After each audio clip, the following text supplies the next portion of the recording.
बिस्मिल्लाहिर्रहमानिर्रहीम। स्टूडेंट अस्सलाम वालेकुम। मैं हूं आपका मैथ का टीचर तनवीर अहमद। तो हम फर्स्ट ईयर की मैथमेटिक्स कर रहे हैं। चैप्टर नंबर 4 स्टार्ट किया हुआ है। 4.1 एक्सरसाइज का क्वेश्चन नंबर 7 कर रहे हैं। इसमें फैक्टराइजेशन का मेथड हमने इंप्लीमेंट करना है।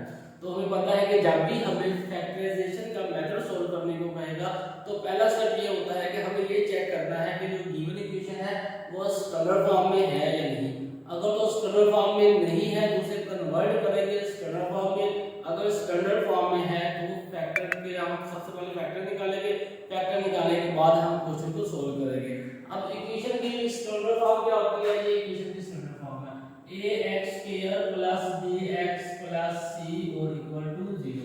ये इक्वेशन की क्या है? स्टैंडर्ड फॉर्म है। यानी कि x की पावर 2 वाली वैल्यू जो वेरिएबल की मैक्सिमम पावर 2 है तो x पावर 2 वाली एक वैल्यू होनी चाहिए। उसके बाद x की पावर 1 वाली वैल्यू, उसके बाद ऐसी वैल्यू जिसके साथ x यानी कि वेरिएबल मल्टीप्लाई नहीं होता और राइट हैंड साइड पर 0 होना चाहिए। हमारी जो इक्वेशन है वो स्टैंडर्ड फॉर्म में नहीं है तो सबसे पहले हम इसे स्टैंडर्ड फॉर्म में कन्वर्ट करेंगे, उसके बाद इसके फैक्टर बनाएंगे। तो स्टैंडर्ड फॉर्म में कन्वर्ट करने के लिए हमें यहाँ पर फ्रैक्शन दी है। फ्रैक्शन के डिनोमिनेटर में अलजेब्रिक फंक्शन है और अलजेब्रिक फंक्शन का हम सबसे पहले एलसीएम लेंगे। अलजेब्रिक फंक्शन का एलसीएम लेने का तरीका ये होता है कि अलजेब्रिक फंक्शन को मल्टीप्लाई की फॉर्म में लिख देते हैं तो ये हमारा एलसीएम बन जाता है। तो इसका एलसीएम क्या बनेगा? x + 1 x + 2 और x + 5। ये हमारा एलसीएम बनेगा इस इक्वेशन का। तो हम यहाँ लिखेंगे multiplying by x + 1 into x + 2 into x + 5 on both side दोनों तरफ हम इक्वेशन के मल्टीप्लाई करेंगे। किसको मल्टीप्लाई करेंगे? ये जो हमारे पास वैल्यू है, ये वैल्यू कौन से है? ये जो फ्रैक्शन है इसके नीचे वाली वैल्यू ये आ गई, इसके नीचे वाली वैल्यू ये और इसके नीचे वाली वैल्यू ये अलजेब्रिक फंक्शन का। और अलजेब्रिक फंक्शन का एलसीएम का तरीका ये होता है, अगर तो कोई फार्मूला फिट होता है फार्मूला लगाते हैं, अदरवाइज इनको आपस में मल्टीप्लाई करके मल्टीप्लाई की फॉर्म में लिख देते हैं। अब इस इक्वेशन को इस वैल्यू से हम मल्टीप्लाई करेंगे तो ये बनेगा x + 1 into x + 2 into x + 5। किससे मल्टीप्लाई करना है? 1/x + 1 1/x + 1। उसके बाद प्लस का साइन है, प्लस का साइन लगाएंगे। अगेन ये वैल्यू इस वैल्यू को इसके फ्रैक्शन के साथ मल्टीप्लाई करेंगे तो ये बनेगा x + 1 into x + 2 into x + 5। तो किससे मल्टीप्लाई करेंगे? 2/x + 2। उसके बाद इक्वालिटी का साइन है, इक्वालिटी का साइन लगा देंगे कि इस फ्रैक्शन के साथ और ये वैल्यू अगेन मल्टीप्लाई होगी तो ये है x + 1 into x + 2 into x + 5। किससे मल्टीप्लाई करेंगे? 7/x + 5 इससे मल्टीप्लाई करेंगे। अब ये x + 1 इस x + 1 से कैंसिल, x + 2 x + 2 से कैंसिल, x + 5 x + 5 से कैंसिल। बाकी जो वैल्यू है उसे ऐसे ही लिखेंगे। अब x + 2 और x + 5 1 से मल्टीप्लाई होगा तो बनेगा x + 2 into x + 5। उसके बाद ये प्लस का साइन आ जाएगा। अब ये 2 मल्टीप्लाई होगा x + 1 और x + 5 के साथ। 2 मैं स्टार्ट में लिख देता हूं और उसके बाद x + 1 और x + 5 लिख देता हूं। फिर आ जाएगा इक्वालिटी वाला साइन, ये 7 मैं स्टार्ट में लिख देता हूं और x + 1 into x + 2 लिख दिया। ठीक है, अब क्या करेंगे? x को इसमें x + 2 को इस वैल्यू से मल्टीप्लाई करेंगे, यहां पर इस वैल्यू को इससे मल्टीप्लाई करेंगे, उसके बाद उसे मल्टीप्लाई करेंगे, यहां पे दोनों को मल्टीप्लाई करने के बाद 7 से मल्टीप्लाई करेंगे। तो मैं क्या करता हूं, इस कैसे लिख देता हूं x into x + 5 + 2 into x + 5। क्या किया? पहले x को इसके साथ मल्टीप्लाई किया, ये +2 है, +2 निकालने के बाद फिर यही वैल्यू को मल्टीप्लाई की फॉर्म में लिख दिया। नेक्स्ट स्टेप में यहां मल्टीप्लाई करूंगा, अभी मल्टीप्लाई की फॉर्म में लिखा है। इसी तरह इसको करूंगा +2 into x + 5। उसके बाद आएगा +1 into x + 5 और ये बड़ी ब्रैकेट में क्लोज, ये बड़ी ब्रैकेट क्यों है? क्योंकि ये 2 था इसलिए मैंने बड़ी ब्रैकेट ली। अगर यहाँ बड़ी ब्रैकेट ना लगाता तो मैं ऐसे लिखता, तो इसका मतलब है ये जो 2 है वो सिर्फ इस वैल्यू से मल्टीप्लाई हो रहा है, इससे नहीं हो रहा। तो इसलिए ये दोनों वैल्यू से मल्टीप्लाई करने के लिए मैंने यहाँ पर बड़ी ब्रैकेट लगा दी। उसके बाद इक्वालिटी का साइन, इक्वालिटी साइन लगा दे, सेम वैल्यू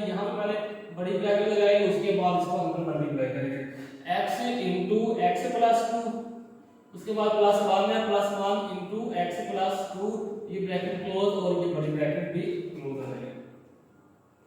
x को x से मल्टीप्लाई करेंगे तो बनेगा x की पावर 2, उसके बाद ये भी प्लस ये प्लस आ जाएगा, 5 को x से मल्टीप्लाई करेंगे तो ये आएगा 5x। इसी तरह प्लस 2 और प्लस x को मल्टीप्लाई करेंगे तो दोनों प्लस और प्लस आया, 2 को x से मल्टीप्लाई किया तो ये 2x बना।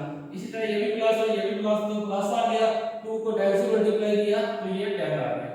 सेम एज इट प्लस 2 लगा दिए, बड़ी ब्रैकेट लगा दी, इनको अंदर मल्टीप्लाई करेंगे, x को x से मल्टीप्लाई किया x की पावर 2, ये भी प्लस तो प्लस आ गया, 5 को x से मल्टीप्लाई किया तो ये बना 5x। अब प्लस 1 को मल्टीप्लाई करना है x प्लस 5 से तो ये बनेगा प्लस x और प्लस 5।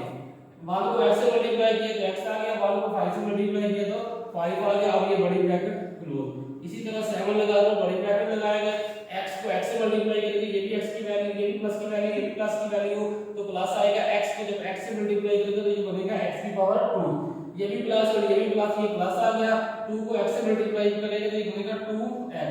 अब ये प्लस 1 को जब x से मल्टीप्लाई करेंगे तो ये बनेगा प्लस x, और प्लस 1 को जब 2 से मल्टीप्लाई करेंगे तो प्लस 2 बनेगा, और ये बड़ी ब्रैकेट क्लोज।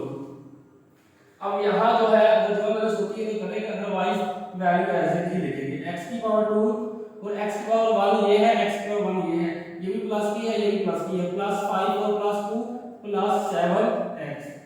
यहाँ तक हल हो गया। अब ये प्लस 10 है, ये कांस्टेंट है, एज इट ही रहेगा, 10 और प्लस 2 अंदर मल्टीप्लाई करेंगे, पहले अंदर सिंपलीफाई करेंगे, उसके बाद 2 को अंदर मल्टीप्लाई करेंगे, 2 into x की पावर 2, हम बड़े ब्रैकेट ही लगा देते हैं, x की पावर 2 प्लस 5x और प्लस 1x, तो ये बनेगा प्लस 6x प्लस 5, ये बड़ी bracket close is equal to 7 into x की पावर 2 प्लस आएगा 2x और प्लस 1x, ये बनेगा प्लस 3x और प्लस 2, और ये बड़ी ब्रैकेट भी क्लोज। ये वैल्यू सिंपल हो चुकी है। अब हम इसको मजीद सारे सिंपल नहीं कर सकते, तो ये वैल्यू एज इट ही लिखी रहेगी, x power 2 plus 7x plus 10 is plus आएगा। अब ये 2 को अंदर मल्टीप्लाई करेंगे, 2 यहाँ 1, जिसका कोएफिशिएंट कुछ नहीं लिखा होता तो उसका कोएफिशिएंट 1 होता है, 2 को 1 से मल्टीप्लाई किया तो 2 ऑन द 1, ये x की पावर 2, ये प्लस और ये प्लस आ गया, 2 को 6 से मल्टीप्लाई किया तो ये 12 आएगा, 7x आ जाएगा, ये भी प्लस और ये भी प्लस, तो प्लस आ गया, 2 को 5 से मल्टीप्लाई किया तो 10 आ गया। अब इक्वालिटी आ जाएगी, अब अंदर मल्टीप्लाई करेंगे, अंदर मल्टीप्लाई किसको करना है, 7 को, 7 को 1 से मल्टीप्लाई किया तो 7 1 7x पावर 2, उसके बाद आ जाएगा प्लस 7 या 21 आ जाएगा x और प्लस ये आ जाएगा 14। अब हम देखेंगे यहाँ पर मजीद सिंपलीफाई हो सकती है, ये भी x पावर 2, ये भी x पावर 2, दो वैल्यू x पावर 2 वाली है, दो x पावर 1 वाली है, यहाँ पर मजीद सिंपलीफाई नहीं होती, ये वैल्यू ऐसे ही रहेगी, लेफ्ट हैंड साइड में हम सिंपलीफिकेशन करेंगे। ये 3 कोएफिशिएंट है और इसका 1 है, सॉरी ये 2 कोएफिशिएंट है, ये 1 है तो क्या बनेगा 3x की पावर 2।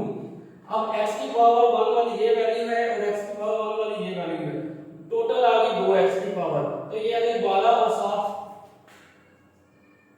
19x आ जाएगा। अब ये प्लस 10 और plus 10 plus 20 is equal to 7x की पावर 2, राइट हैंड साइड वाली वैल्यू सादा तरीके फॉर्म है, ये मजीद सिंपल नहीं हो सकती, एज इट इज लिखेंगे, प्लस आएगा 14। अब यहाँ पर मैक्सिमम x की पावर 2 है, यहाँ भी मैक्सिमम x की पावर 2 है, यहाँ कोएफिशिएंट 7 है और इधर कोएफिशिएंट 3 है, तो 7 बड़ी वैल्यू हो गई, ये छोटी वैल्यू को उठा के बड़ी वैल्यू की तरफ लेके जाएंगे, जब ये सारी वैल्यू दूसरी तरफ जाएगी तो इनके साइन चेंज होंगे और यहाँ पर कौन सी वैल्यू बचेगी 0 इज इक्वल टू, पहले मैं लेफ्ट राइट हैंड साइड वाली वैल्यू लिखता हूँ, 7x की पावर 2 प्लस 21x और प्लस 14, अब उसके बाद माइनस 3x की पावर 2 बना, अब माइनस 3x की पावर 2 माइनस 19x और माइनस 20, अब 7x की पावर 2 और ये है 3, तो ये 4x की पावर 2 बचा, ये प्लस का साइन है, ये माइनस का, जब ऑपोजिट साइन होते हैं तो माइनस का अमल लगता है और साइन वो लगता है जो बड़ी वैल्यू के साथ, बड़ी वैल्यू के साथ प्लस का साइन, प्लस आ गया, जहां कोई साइन नहीं होता वहां प्लस का साइन होता है, ठीक है। अब ये 21x और ये 19x, तो बाकी क्या बचेगा 2 बचेगा x की पावर 1। अब यहाँ पर प्लस का साइन है, यहाँ माइनस, ये छोटी वैल्यू, ये बड़ी वैल्यू के साथ प्लस का साइन है, तो यहाँ पर प्लस का साइन तो ये बनेगा बड़ी वैल्यू के साथ माइनस का साइन है तो माइनस आ गया और ये 6 आ गया इज इक्वल टू 0। ये वैल्यू मैंने यहां लिख दी। अब हमारे पास ये स्टैंडर्ड फॉर्म है।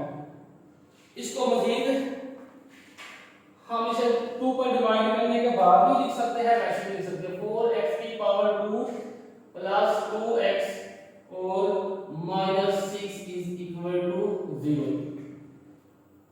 अब इसे डिवाइडेड बाय 2 कर देते हैं। डिवाइडेड दोनों वैल्यू जो है ये डिवाइड हो रही है, सारी वैल्यू 2 पर डिवाइड हो रही है तो मैं यहां कर देता हूं divided by 2 on both side. तो ये क्या बनेगा 2x 4x की power 2 plus 2x minus 6 is equal to 0। तो ये आ जाएगा डिवाइडेड बाय 2 पर लिखा है तो दोनों तरफ हम 2 से डिवाइड करेंगे तो ये बाकी क्या बचेगा, ये बचेगा 2x की पावर 2 प्लस x और माइनस 3 इज इक्वल टू 0। तो ये हमारी इक्वेशन आ गई स्टैंडर्ड फॉर्म। ये देखो स्टैंडर्ड फॉर्म क्या था, x स्क्वायर 2 वाली एक वैल्यू, x स्क्वायर 1 वाली एक वैल्यू और x कांस्टेंट है दूसरी वैल्यू होनी चाहिए।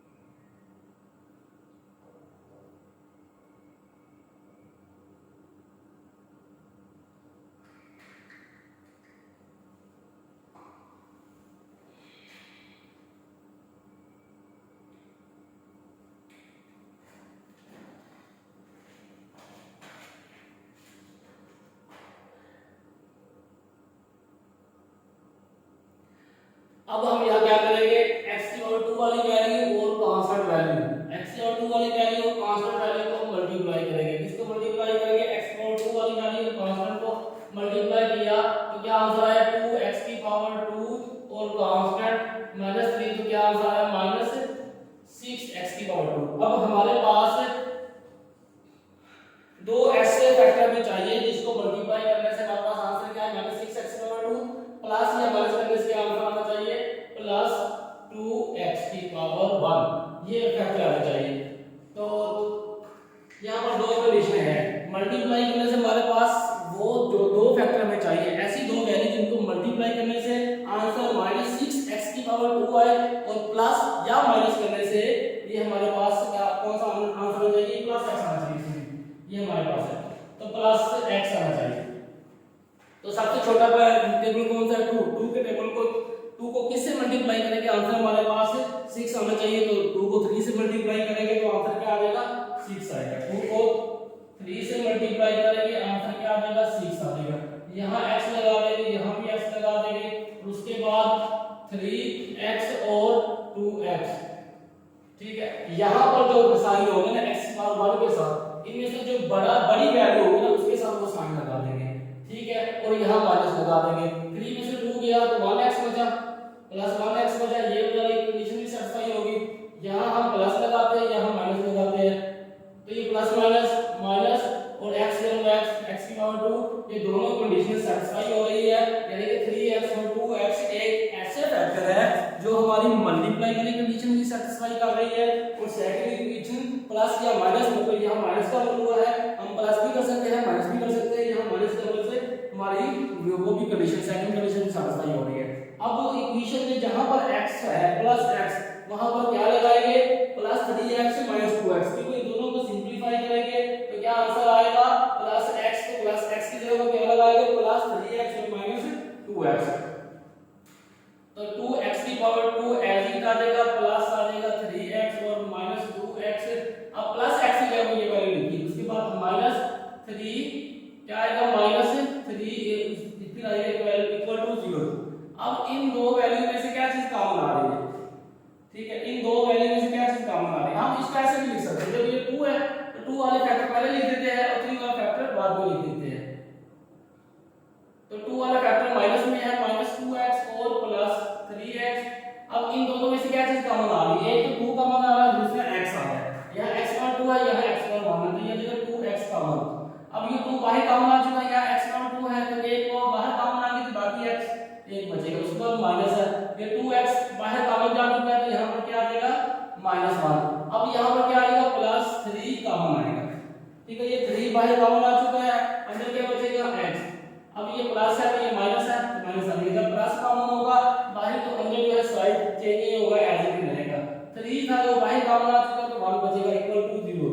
अब जब हमारे ये ब्रैकेट वाली दोनों वैल्यू विद साइन सेम होगी तो इसका मतलब ये है कि यहाँ पर जो हमने फैक्टर सेलेक्ट किए हैं ये फैक्टर करेक्ट सेलेक्ट हुए हैं, और यहाँ तक जो फैक्टराइजेशन का अमल हुआ है ये बिल्कुल ठीक हुआ है। यहाँ से लेकर यहाँ तक जितना भी फैक्टराइजेशन का अमल हुआ है बिल्कुल ठीक हुआ है। अब x - 1 x - 1 दोनों में मौजूद है तो x - 1 कॉमन लेंगे तो यहाँ पर क्या बचेगा 2x, यहाँ पर क्या बचेगा 3, उसके बाद इक्वल टू 0। अब इस वैल्यू को और इस वैल्यू को अलग-अलग 0 के बराबर करके करेंगे तो x - 1 इक्वल टू 0 और 2x + 3 इक्वल टू 0। ये -1 दूसरी तरफ जाकर क्या बनेगा +1 बनेगा, तो ये हमारे पास एक x की वैल्यू आ गई। अब यहाँ से भी x की वैल्यू निकालेंगे। सबसे पहले ये +3 है, दूसरी तरफ लेके जाएंगे तो जब ये दूसरी तरफ जाएगा तो ये क्या बनेगा -3। हमें पता है जब भी हम किसी वैल्यू को एक साइड से दूसरी साइड की तरफ लेके जाते हैं तो उनके साइन चेंज हो जाते हैं। साइन चेंज होने से मतलब ये होता है कि प्लस वाली वैल्यू माइनस में कन्वर्ट हो जाती है और माइनस वाली वैल्यू प्लस में कन्वर्ट होती है। ये माइनस वाली वैल्यू तो प्लस में कन्वर्ट होगी, ये प्लस वाली वैल्यू थी तो दूसरी तरफ जाकर माइनस में कन्वर्ट होगी। हमें यहाँ क्या चाहिए जस्ट x चाहिए। अब 2x का है, 2 को खत्म करने के लिए क्या करेंगे बोथ साइड 2 पर डिवाइड करेंगे तो ये कैंसिल, यहाँ x बचेगा, यहाँ क्या बचेगा -3/2। तो ये हमारा सेकंड आंसर आ जाएगा। तो हमारा सॉल्यूशन सेट क्या होगा ये -3/2 और 1, ये हमारा सॉल्यूशन सेट है। क्वेश्चन की स्क्रीनशॉट ले ताकि आपको नोट्स बनाने में आसानी हो। तो ये फैक्टराइजेशन के मेथड के जरिए हमें क्वेश्चन को सोल्व करना था। तो पहला स्टेप ये होता है कि हम ये चेक करते हैं कि क्वेश्चन जो है गिवन वो स्टैंडर्ड फॉर्म में है या नहीं। तो हमारा जो क्वेश्चन था वो स्टैंडर्ड फॉर्म में नहीं था तो हमने स्टैंडर्ड फॉर्म में कन्वर्ट किया थ्रू एलसीएम, उसके बाद मल्टीप्लिकेशन प्लस माइनस किया तो यहाँ पर स्टैंडर्ड फॉर्म में कन्वर्ट हो गया। जब क्वेश्चन स्टैंडर्ड फॉर्म में कन्वर्ट होता है तो उसके बाद हमने देखा कि ये वैल्यू ये और ये तीन वैल्यू थी, तीनों जो है 2 पर डिवाइड हो रही थी। हम यहाँ से भी फैक्टर ले सकते थे, लेकिन अगर हम 2 पर डिवाइड करेंगे तो ये मजीद फैक्टर जो है वो शॉर्ट हो जाएंगे, ठीक है। तो ये अमल भी ठीक है, अगर आप यहाँ से ले लेते हो तो तब भी कोई मसला नहीं है। तो मैंने यहाँ पर 2 पर डिवाइड किया तो मजीद इक्वेशन सिंपल होगी। अब कांस्टेंट और एक्सपोनेंट वाली वैल्यू को मल्टीप्लाई किया तो हमारे पास -6x/2 बना। अब दो ऐसे फैक्टर चाहिए जिनको मल्टीप्लाई करने से -6x/2 बनता है प्लस या माइनस करने से +x बनता है। तो हमारे पास ये 3 + 3x और -2x एक ऐसा फैक्टर था जिनको मल्टीप्लाई करने वाली कंडीशन भी सेटिस्फाई हो रही थी और प्लस या माइनस करने वाली कंडीशन भी सेटिस्फाई हो रही थी। फिर +x का जगह ये दो फैक्टर लिख दिए, उसके बाद कॉमन लिया, कॉमन लेने के बाद दो वैल्यू और दोनों में से x की वैल्यू निकाली तो हमारा ये क्वेश्चन हल हो गया। तो ये सिंपल सा क्वेश्चन है। क्वेश्चन की अगर आपको समझ लगी है तो वीडियो को लाइक और चैनल को सब्सक्राइब करें और प्रेस द बेल आइकन ताकि आप नई आने वाली वीडियो का नोटिफिकेशन आप तक इजीली पहुंच सके। अगर क्वेश्चन की समझ नहीं है तो नीचे कमेंट्स करें ताकि आपको मज़ीद बेहतर तरीके से समझाया जाए।